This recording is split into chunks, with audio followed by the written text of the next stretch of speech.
وزیر اعظم عمران خان نے بلوچستان میں مفاہمت اور ہم آہنگی کی فضا پیدا کرنے کے لیے تحریک انصاف حکومت کی اتحادی جماعت جمہوری وطن پارٹی کے شاہزین بگٹی کو وزیر اعظم کا خصوصی معاون مقرر کیا ہے۔ وزیر اعظم نے یہ اعلان صوبے میں ترقیاتی کاموں کا جائزہ لیتے ہوئے گوادر کے دورے کے موقع پر کیا۔ اسی موقع پر موجودہ بلوچستان کے موجودہ governor justice retired Aman Ullah Khan Yasin Zai کو ہٹا دیا گیا۔ ان کے ساتھ کچھ عرصے سے تناؤ کی کیفیت تھی۔ ان کی جگہ تحریک انصاف کے وفادار حامی اور کچھ کاروباری مفاد رکھنے والے ظہور آغا کو بلوچستان کا گورنر بنایا ہے۔ افغانستان اور ایران کے محفوظ ٹھکانوں سے پاکستان پر جنگ مسلط کرنے والے ناراض بلوچوں کی طرف وفاقی حکومت کے مفاہمت کے ہاتھ بڑھانے کی کوشش کو اسٹیبلشمنٹ نے بڑھاوا دیا، کیونکہ دہشت گرد حملوں کا تواتر پریشان کن ہے۔ امریکہ کے افغانستان سے روانگی پر یہ معاملہ سنگینی اختیار کرتا جا رہا ہے، خاص طور پر جب انڈیا افغانستان میں اپنے قدم جمانے اور اپنے اثاثوں کو مضبوط کرنے کی کوشش میں ہے۔ اس لیے اسلام آباد غیر ملکی ہاتھ کو اجاگر کرنے کے لیے عوامی سفارتی کوششوں کو تیز تر کر رہا ہے۔ پاکستان میں دہشت گردی کی کارروائیوں کے پیچھے غیر ملکی ہاتھ کار فرما سمجھا جاتا ہے۔ مثال کے طور پر حالیہ دنوں میں لاہور میں حافظ سعید کی رہائش گاہ پر ہونے والا بم حملہ، اس پر دو ٹوک انداز میں بھارت کی طرف اشارہ کیا گیا۔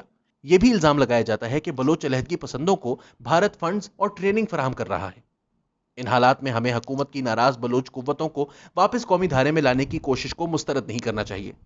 یہ تجربہ ہم پہلے بھی کر چکے ہیں۔ 1947 میں آزادی کے کچھ دیر بعد خان آف کلات احمد یار خان نے پاکستان کے ساتھ الحاق کرنے سے انکار کر دیا۔ اس کی مزاحمت کو خاطر میں نہ لاتے ہوئے بلوچستان کو مختلف وعدوں کے ساتھ قومی دھارے میں شامل کر لیا گیا، لیکن وہ وعدے پورے نہ کیے گئے۔ 1950 میں 1 یونٹ کے خلاف بلوچ قبائل کی مخالفت کی صورت میں بھی یہی کیا گیا۔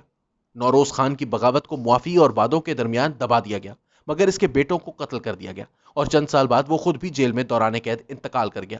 1973 میں جمہوری طور پر منتخب نیشنل عوامی پارٹی کی حکومت کو اسلام آباد نے تحلیل کر دیا۔ اس پر مری قبیلے کے علاقوں میں بغاوت پھوٹ پڑی، قبائلی عمائدین کو گرفتار کر لیا گیا اور نیشنل عوامی پارٹی پر پابندی لگا دی گئی۔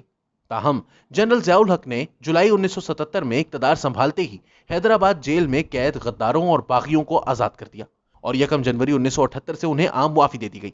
لیکن اس بار بھی امداد اور ریاستی اداروں میں شمولیت کے وعدے پورے نہ کیے گئے۔ ان بار بار پورے نہ ہونے والے وعدوں نے بلوچستان کے شہروں میں ابھرتی ہوئی مڈل کلاس کے اندر شدت پسندی ابھاری ہے۔ انہیں بلوچ قوم پرست جماعتوں میں شامل ہونے کی راہ دکھائی ہے۔ ہماری ریاست ابھی تک انہیں صوبائی سطح پر اختیار دینے کے لیے ان پر اعتماد نہیں کرتی۔ ایک اور بغاوت کے خطرے کے پیش نظر جنرل مشرف نے 2006 میں نواب اکبر بگٹی کے قتل کا حکم دیا، جو ریاست میں اعلیٰ سطح کی اہم شخصیت تھے اور اب قابو سے باہر ہو چکے تھے۔ اس کے نتیجے میں بگٹی قبیلے نے بغاوت کر دی اور ناراض مری سرداروں سے اتحاد کر لیا۔ اس کے نتیجے میں افغانستان سے دہشت گردی ملک میں داخل ہوئی، جس کی پشت پناہی افغان اور بھارتی خفیہ ایجنسیاں کر رہی تھیں۔ یہ ان کی طرف سے پاکستان کی طالبان اور کشمیری جہاد کی امداد کا جواب تھا۔ اب کابل میں موجود کمزور ہوتی ہوئی ریاست سے بڑھتے ہوئے خطرات کے پیش نظر اسلام آباد ایک بار پھر ناراض بلوچوں کو تعلقات کی بحالی اور ہم آہنگی کی دعوت دے رہا ہے۔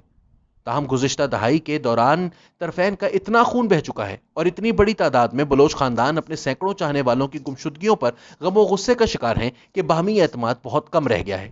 عمران خان نے انڈیا سے رابطے رکھنے والے عناصر پر تعلقات کی بحالی کے عمل کے دروازے کو بند کر کے یقیناً صورتحال کو زیادہ بہتر نہیں کیا۔ علیحدگی پسند عناصر بھارت یا افغان خفیہ ایجنسیوں پر تربیت، امداد اور ہتھیاروں کے لیے انحصار کرتے ہیں۔ اگر یاد کیا جائے تو تقریباً 1 دہائی قبل حرب یار مری نے، جو بلوچ علیحدگی پسندوں کا ایک رہنما تھا اور برطانیہ میں از خود جلا وطن تھا، عوامی سطح پر تسلیم کیا تھا کہ وہ آزاد بلوچستان کے لیے بھارت، امریکہ یا حتیٰ کہ شیطان سے بھی اتحاد کر لے گا۔ اس طور پر سوچ اور عمل کی امید کی جانی چاہیے۔ تاریخ میں ہر مرحلے پر آزادی اور علیحدگی پسند تحریکوں نے ہمسایہ ممالک میں بنیادیں قائم کی ہیں اور غیر ملکی حکومتوں سے امداد لی ہے۔ خود پاکستان نے 30 سال سے جموں کشمیر میں اور 2 دہائیوں سے افغان طالبان کو ایسی مدد فراہم کی ہے۔ چنانچہ یہ حالات ایسی پیشکش کو غیر مؤثر بناتے ہیں، تو پھر یہ کیوں پیشکش کی گئی؟ شاہزین بگٹی نے تحریک انصاف سے ناراضی کا مسلسل اظہار کیا ہے، حتیٰ کہ وہ اختر مینگل کی طرح اس اتحاد سے نکل جانے کے قریب تھا۔ ایسے حالات میں یہ ایک بہترین حکمت عملی ہے کہ بگٹی قبیلے، جس کے عمائدین بغاوت کی طرف مائل ہیں، اس کے ایک سردار کو وزیر اعظم کا معاون خصوصی بنا دیا جائے اور طالبان کی کابل میں حکومت سنبھالنے سے قبل بلوچستان میں شدت پسند عناصر کو معافی دے کر شدت پسندی سے روک دیا جائے۔ بعد میں طالبان کو بھی اس بات پر مائل کیا جا سکتا ہے کہ وہ ایسے عناصر کی امداد چھوڑ دیں۔